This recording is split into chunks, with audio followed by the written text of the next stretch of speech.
Peranan orang tua dalam mencegah anak melakukan tindakan kriminal bisa dilakukan sedini mungkin apabila orang tua memiliki kepekaan dan selalu menumbuhkan kehangatan, kedekatan, dan cinta di dalam keluarga. Berikut perbincangan Jawa Post TV dengan psikolog Tara The Tuars berikut ini. Belum lama ini wilayah DKI Jakarta digegerkan dengan adanya insiden pembunuhan balita berusia 5 tahun yang dilakukan oleh remaja gadis berusia 15 tahun. Lantas apa yang latar belakangi gadis berusia 15 tahun ini untuk melakukan pembunuhan terhadap balita berusia 5 tahun? Saat ini saya telah bersama dengan psikolog klinis yakni Tara The Tuars. Halo Kak, apa kabar? Baik. Oke, Kak, ini kan di Jakarta lagi ada insiden nih Kak ya, terkait dengan pembunuhan yang dilakukan oleh gadis remaja berusia 15 tahun terhadap balita berusia 5 tahun. Nah ini kalau dari sisi psikolog, apa sih sebenarnya melatar belakangi kenapa si anak ini melakukan hal tersebut? Ya, sebetulnya bisa jadi ada banyak faktor ya yang melatar belakangi. Yang pertama, kita nggak tahu behind story-nya apa yang terjadi pada kehidupan anak ini. Bisa jadi misalnya ada faktor lingkungan, entah dari sisi pola asuh, atau ada stres, atau ada trauma yang dialami oleh anak ini. Sehingga misalnya dia jadi punya kemarahan yang besar, yang tidak lagi bisa dia bendung, sehingga keluarnya muncul dalam perilaku agresif yang menyakiti orang lain. Tetapi bisa juga ada faktor biologisnya. Faktor biologis itu artinya memang ada beberapa anak-anak yang memang terlahir dengan dia punya ketidakmampuan untuk merasa. Merasa itu dalam arti memang tidak bisa berempati, tidak bisa punya rasa bersalah, tidak ada rasa penyesalan. Nah, tipe yang seperti ini biasanya memang cenderung melakukan perilaku-perilaku yang melanggar norma dan aturan berulang kali, gitu.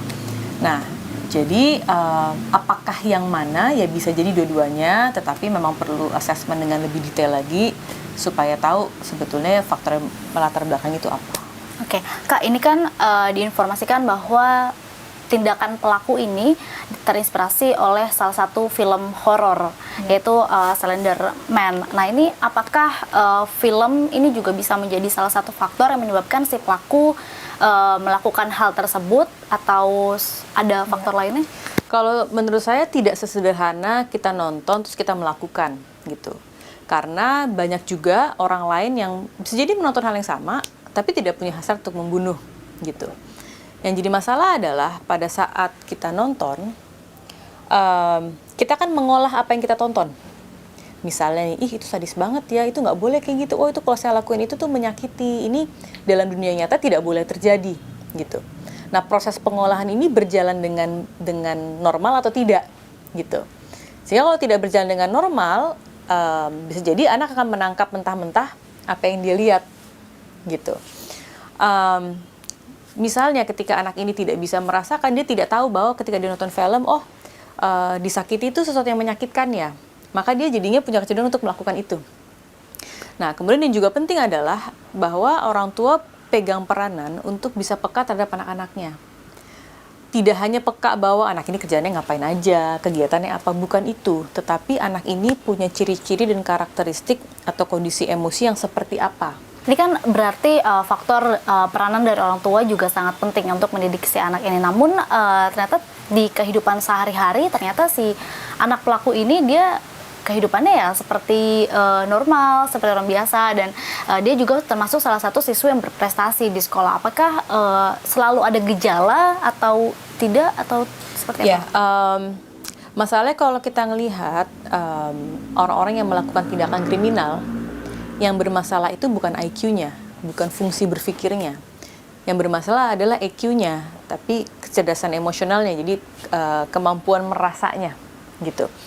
Jadi bisa jadi pelaku kriminal itu bisa sangat pinter, tapi dia tidak bisa berempati pada orang lain gitu. Nah, ini yang perlu kita waspadai karena sebetulnya ciri-ciri anak ketika EQ-nya rendah sebetulnya harusnya sudah terlihat dari kecil. Jadi tidak mungkin dari masa kecilnya baik-baik aja, tiba-tiba begitu sampai di umur 15, tiba-tiba dia nggak bisa merasa. Nggak mungkin. Itu pasti sudah terlihat tanda-tandanya dari kecil. Misalnya nih pada saat bermain itu seperti apa, berinteraksi dengan orang tuanya seperti apa, itu tanda-tandanya sudah ada. Nah, itu sebabnya tadi saya bilang orang tua itu perlu untuk peka. Karena kalau orang tua peka, dia jadinya tahu bagaimana menangani anaknya supaya kecerdasan emosionalnya bisa ditumbuhkan dan tidak membuat masalah di kemudian hari untuk anaknya. Itu sebabnya kalau di rumah, nomor satu yang paling penting adalah harus ada kedekatan, kehangatan, dan cinta dari orang tuanya. Kenapa? Karena kalau ketiga hal ini ada, anak itu hatinya akan penuh.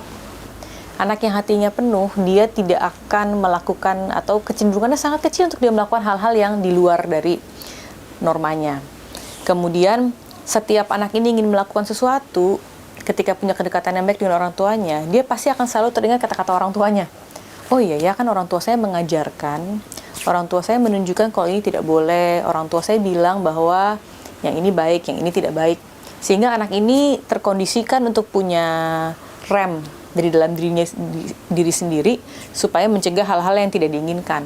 Kak, ini kan kalau melihat untuk anak-anak saat ini kan lebih cenderung bermain gadget atau lebih individualisme. Nah, ini ada hal tersebut bisa cenderung nggak sih membuat anak tuh mengarah ke hal tersebut? Enggak. Karena gini,